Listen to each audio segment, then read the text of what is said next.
Hi everyone, welcome back to my channel. In this video, I will show you how to blur the background of the videos on Canva. You can see my videos right now. I have a cat over here and I want to blur all the background behind my cat. So how you can do it, I will show you very quick. You will choose the videos over here. We copy the videos and I will paste the videos in the same place as this one. I have a same videos that overlap together. So now what I want to do here is I choose the video and I will choose the option called background remover. Remember, this option only apply for Canva Pro account. You cannot set this option when you use Canva free. So I will choose this one. And you can see right now nothing changed, but actually one thing changed is these videos. You can see the background of these videos are completely removed and we still can see the background of the original video. So now what I want to do here is I copy this and I paste this new video over here. So now I need to save these videos to an image. I download and I will change to PNG. I will choose a page number 2. Okay, but you can see my image I downloaded. I have the image with my cat. So what I want to do here, I will delete this one and upload this image over here. Now what I want to do here is go to edit option.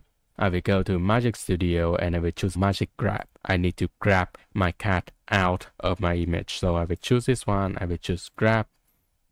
You can see my cat remove and separate from my image. I can delete my cat. Now I have a completely clean background. So the next step, I will choose a crop option and remove the table. I just want to keep the green area in the background. Now I will choose edit again and I will choose the blur effect over here.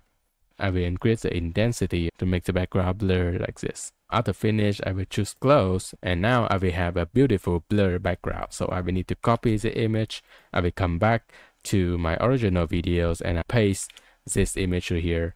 Now I need to right click this one in the layer. I will choose send backward. I will modify this video position. I will resize this video a little bit and then I will choose the transparency about 80. Okay, and now I will drag my first video back to original position. And now you can see we finally finished blur the background of my videos over here. It's not that great actually, but that's all the things that Canva could do. So maybe in the future Canva will release the AI option for you to blur the background of the videos. And if Canva releases that option, I will create an update videos. So that's all my videos. If my video sound helpful, please give me a like and subscribe and drop a comment below if you want to ask me anything. I will see you in my next videos.